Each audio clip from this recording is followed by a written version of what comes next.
qui sont à la retraite, qui sont assez solides aussi, pour continuer à apporter leur expérience sur le plan sécuritaire. Nous recommandons à ce que ces sociétés recrutent au moins le 1/3 de leurs effectifs, que ce soit ces gens qui sont adressés, les 2/3, pour des gens qui veulent faire de la sécurité. Donc nous sommes en train de nous organiser pour vraiment qu'ils puissent véritablement jouer leur rôle. Et je pense que c'est un secteur qui sera très très dynamique d'ici quelques temps, parce qu'ils seront appelés à voir leur éventail de missions augmenter. Voilà, parce qu'il y a quelque chose des secteurs qu'on peut très bien leur attribuer, que nous pensons qu'ils peuvent très bien gérer. Justement, par rapport à ce que vous venez de dire, monsieur l'État, on a bien vu ces sociétés-là peuvent aussi contribuer, comme on a avec pour la sécurisation du pays, avec les mouvements qu'on aimerait bien, comme on a créé récemment, je parle de Domo Lady et autres. Ces sociétés aussi peuvent contribuer. Qu'est-ce qui est fait peut-être dans ce sens pour que ces sociétés participent aussi à la sécurisation du territoire? Parce qu'elles sont installées partout à travers le pays. Exactement. Nous travaillons avec elles. Vous avez y pensé? Nous travaillons avec elles. C'est pour ça que j'ai dit qu'il faut que ce soit un levier qui participe à la sécurisation. Donc voilà pourquoi, dès le début, nous avons voulu voir clair dans ce qui se passe. Voilà. Donc à travers ça, on a fait un filtre. On a vu ceux qui étaient d'accord, qui faisaient vraiment du bon travail, qui étaient tout simplement des Nigériens. On a compris ceux qui étaient des infiltrés, qui étaient là, qui travaillaient, mais au profit de je ne sais qui. Donc on a pu sortir le bon gré de livret. Voilà. Donc aujourd'hui, sans risque de nous tromper, nous sommes dans une démarche résolue à travailler avec ceux qui peuvent amener leur plus-value dans la sécurisation de ce pays.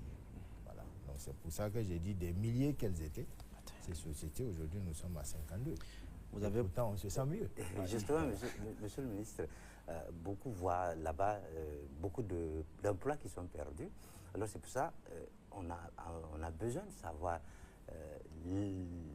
ce qui vous a poussé, malgré la perte des emplois, ce qui vous a obligé, si je peux dire même, malgré la perte des emplois, que cela consiste à prendre ces décisions. C'est-à-dire, qu'est-ce que vous reprochez à certaines de ces sociétés? Juste des exemples. Ce que nous leur reprochons, c'est que ce n'étaient pas des gens qui étaient en train de travailler dans l'esprit qu'on leur a confié, dans la lettre de mission, dans la sécurisation qu'ils sont en train de faire. Non. Ils ne faisaient rien de tout ça. C'était des gens qui passaient leur temps à renseigner plutôt sur tout ce qui se passe au Niger que de se concentrer véritablement sur le travail. À renseigner des pays extérieurs? Extérieurs. Renseigner des pays extérieurs qui avaient encore maille à partir parce qu'on leur a dit de partir. Ils s'appuyaient sur eux pour aujourd'hui chercher à savoir ce qui se passe ou à dissimuler des choses à travers des infiltrations, à travers du matériel qu'ils amenaient. On vous a toujours dit ici que ces pays-là, la majorité, dont un parmi eux, c'est lui qui équipe, c'est lui qui soutient à travers justement ces genres d'organisations, à travers aussi des ONG. Parce que c'est ça aussi la difficulté. Certaines ONG, vous pouvez le donner, le bon Dieu en confession, comme on dit, mais ce n'est pas aussi ce que vous croyez. Quand vous regardez au fond, les activités auxquelles ils s'adonnent, c'est vraiment contraire à la sécurité nationale. Donc ensemble, nous le savons, nous avons fait les opérations, je vous rappelle, avant de venir. Bien sûr, vous étiez sur le terrain, monsieur le ministre. Nous avons vu les difficultés qu'il y a, nous avons rédigé en son temps des rapports pour pouvoir expliquer ou bien définir certaines accointances entre les bandits et puis certaines personnes. Mais malheureusement, à l'époque, ce n'était pas la priorité des autorités en place. Donc il fallait s'accommoder. Donc aujourd'hui que nous sommes arrivés, clair et net, il y a certains qu'on connaissait qui partaient donner de l'argent aux bandits sur le terrain. En échange de... On ne sait pas en échange de quoi, mais ils leur donnaient de l'argent mensuellement. Mensuellement, ils donnaient de l'argent, soit disant que c'est un soutien. Un soutien à quoi, on ne sait pas. Il y en a qui se levaient pour aller donner des vivres à manger aux bandits. Il y en a qui se levaient pour aller donner des produits pharmaceutiques, des soins. Et tout ça dans ces pays. Pour ces mêmes gens que nous combattons sur le terrain, qui se voient souvent soutenus. Ça a été dit, il y a eu beaucoup de rapports. Quand vous suivez un peu les comptes rendus, vous voyez beaucoup de choses de ce type qui souvent ont été dénoncées. ont été stigmatisés pour que la population puisse se rendre compte qu'en fait, ces gens, c'est un soutien. Si on veut combattre ce terrorisme, il faut bien qu'on essaie de couper ce terrorisme de ses soutiens. Sinon, c'est le serpent qui se mord la queue. Monsieur le ministre, vous avez évoqué la question des commissariats. La demande est très forte. Il y a vraiment des besoins, même au niveau de Niamey, ou quand on regarde au niveau des quartiers périphériques, des petits malins, des petits bandits ont développé une forme d'insécurité avec des vols à l'arraché, avec des... Vraiment, à ce niveau, beaucoup de quartiers demandent aujourd'hui la présence de la police à travers des commissariats pour pouvoir être un peu plus tranquille, un peu plus calme, même si cela est lié au développement fulgurant de la ville. Quelle est la stratégie mise en place par votre ministère, en tant que ministère chargé de la sécurité publique, pour répondre rapidement à cette demande, tant au niveau de Niamey, mais également au niveau de l'intérieur du pays? Monsieur le ministre, je profite pour poser une autre question par rapport à l'escadron polyvalent de la garde nationale que vous avez installé déjà à Dogon-Kiria, qui est vraiment un couloir de passage de l'insécurité transnationale qui passe, si vous voulez, entre les trois pays. En dehors de ça, il y a aussi Niamey, au niveau des quartiers Bongola, vous avez décidé d'installer ce genre d'escadron. Est-ce que là aussi vous avez une stratégie spécifique pour vraiment développer ce genre de structure?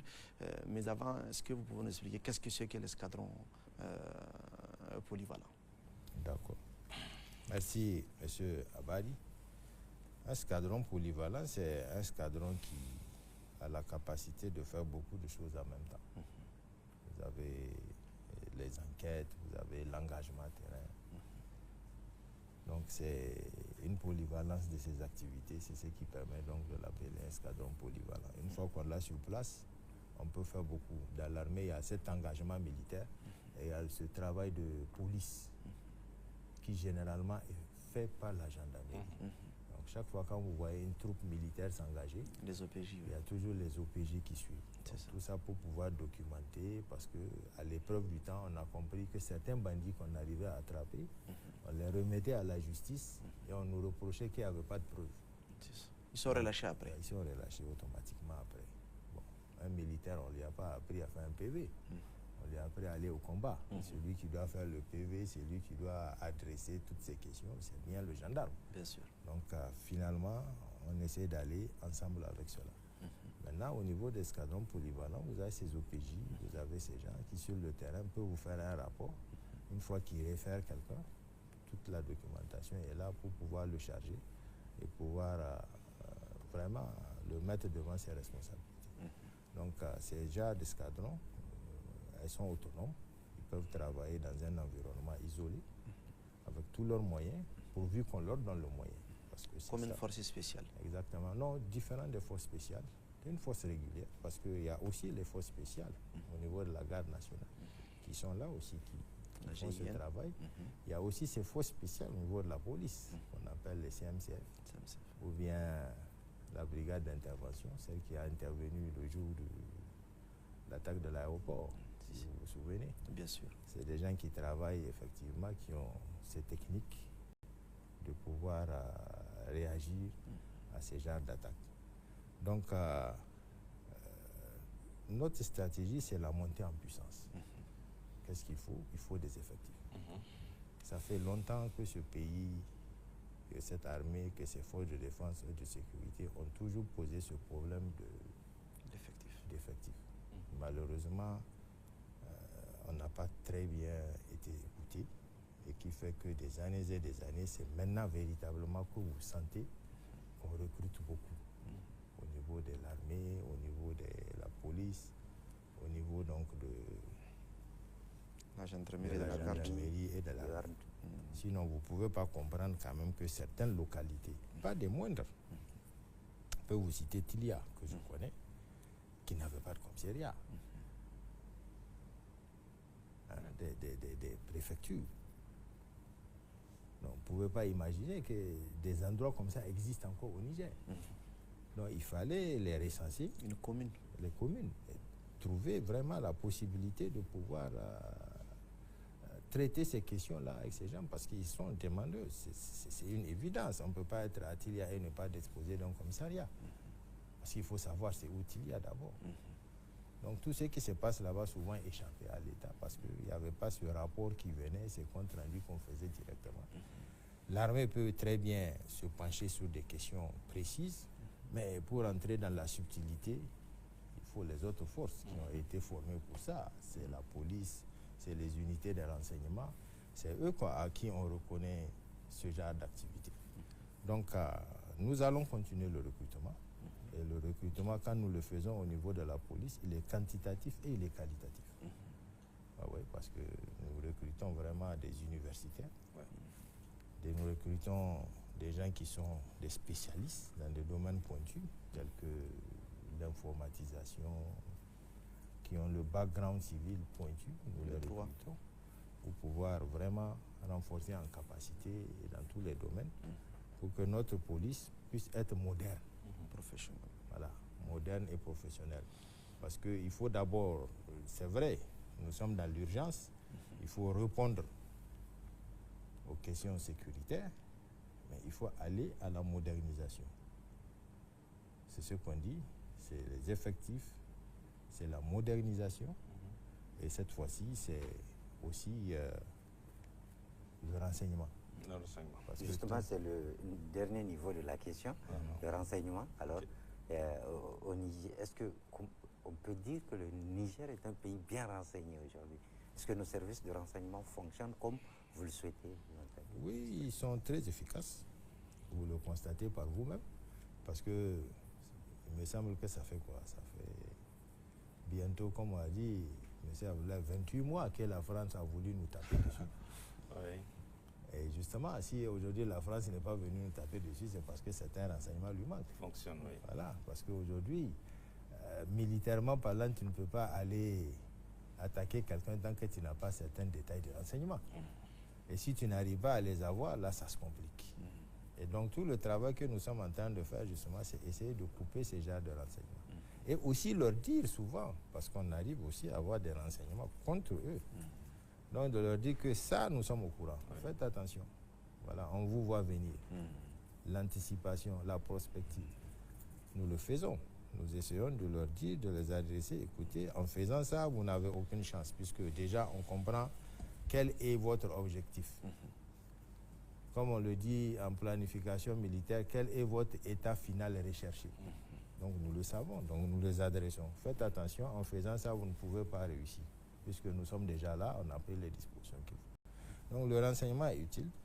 Nous avons des officiers de renseignement très pointus qui font vraiment un travail considérable.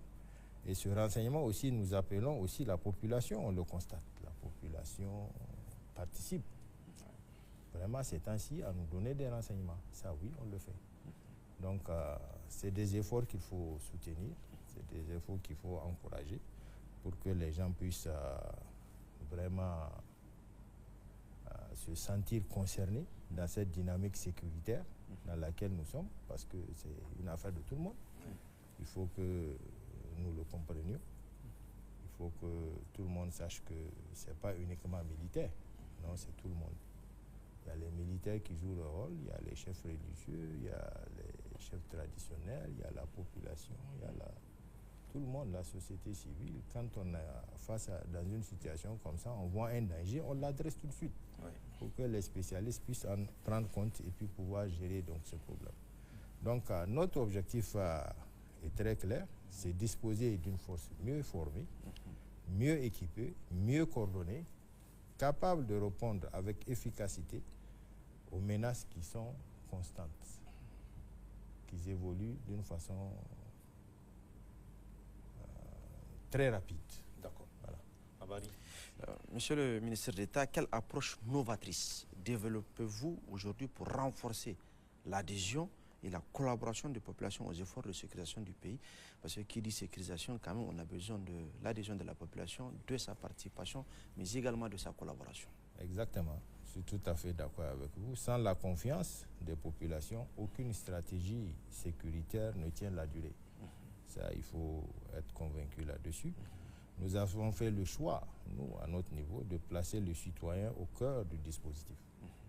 Cela se traduit par la mobilisation générale qui vient d'être décrétée, et aussi la mise en place des défenseurs de la patrie, comme on l'a dit. Mais surtout, un changement de posture. Qu'est-ce que ça implique? plus de proximité, plus d'écoute, plus de respect dans l'action de nos forces sur le terrain. Donc cette démarche, nous nous sommes appropriés cette démarche pour que nous puissions vraiment adresser ces questions de sécurité en mettant justement la population au centre de nos activités. Nous avons également structuré le dialogue avec les communautés, voilà, en impliquant davantage les chefs traditionnels, voilà, les leaders religieux, les acteurs locaux, et cela a permis une meilleure circulation de l'information. Donc, pour pouvoir adresser très rapidement les menaces, au niveau, donc, avoir la bonne réaction, comme on dit, au niveau des forces de défense et de sécurité. Donc, vraiment, c'est une collaboration population qui est très utile, que nous recommandons vivement au plus haut point. Est-ce que vous avez un mécanisme de protection des citoyens qui vous renseignent, par exemple? Bon, le meilleur renseignement, c'est qu'on ne sache pas qui te l'a donné.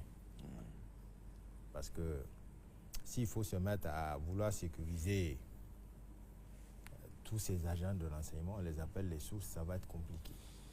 Vous voyez bien. Donc, il y a des méthodes par lesquelles il faut passer pour donner l'information, pour que l'autre partie ne sache pas que c'est toi qui donnes l'information. Parce qu'une fois que tu es décelé, on dit tu es détruit. Une source décelée et une source détruite. Donc, elle n'a plus de valeur. Ouais. Voilà, elle n'a plus de valeur. Donc, le mieux, c'est ça. Mais nous appelons les gens, il y a des mécanismes que nous mettons en place pour que les gens s'approchent, pour vraiment renseigner. Et nous permettre, nous, et permettre aux spécialistes de vérifier ces renseignements. Parce qu'une information, elle se vérifie. Une fois qu'elle est vérifiée, elle se transforme en renseignement. Une fois qu'elle c'est un renseignement, là, on peut agir là-dessus. Justement, monsieur le ministre, dans certaines zones, certaines personnes disent ne pas vouloir informer, par exemple, les services de sécurité, les forces de défense et de sécurité, par peur de représailles. Qu'est-ce que vous faites dans ce sens et comment comptez-vous régler ce problème? Justement, nous voulons qu'ils se départissent de cette idée de peur de représailles. Pour renseigner, tu n'as pas forcément besoin de venir directement pour renseigner. Il faut créer le cadre pour que les gens apprennent ce que tu veux dire d'une façon discrète. Et personne ne saura que c'est toi qui as informé. Je pense que c'est à travers ça qu'il faut y aller. Il faut expliquer pour que les gens comprennent que vraiment il y a ceci, il y a cela. Parce que vous allez dans les zones chez les bandits, ils passent tout leur temps à arracher les téléphones des citoyens, à contrôler ce qu'il y a dedans. Dès qu'ils sont un peu suspicieux à ton égard, ils exécutent. Ils exécutent. Donc autant ne pas arriver là, voilà, et trouver la méthode la plus efficace de faire passer ton message pour que les forces puissent réagir, de pouvoir s'exhiber et se mettre en danger. Et c'est ça qu'il faut réellement éviter. Est-ce qu'il y a des sensibilisations pour expliquer cela à la population? Oui, exactement. Exactement. Partout où les militaires sont en opération, ils expliquent qu'il y a des sensibilisations qui sont faites. Une fois qu'ils arrivent dans les communes, dans les villes, il y a naturellement des relations qui se tissent. Et il y en a qui viennent, qui acceptent de venir informer du danger, de ce qu'ils ont vu en allant au champ, de ce qu'ils ont constaté dans tel ou tel environnement, pour que les gens prennent les dispositions. On a connu beaucoup d'amitié, des gens comme ça dans les campagnes qui sont toujours là, prêts à agir.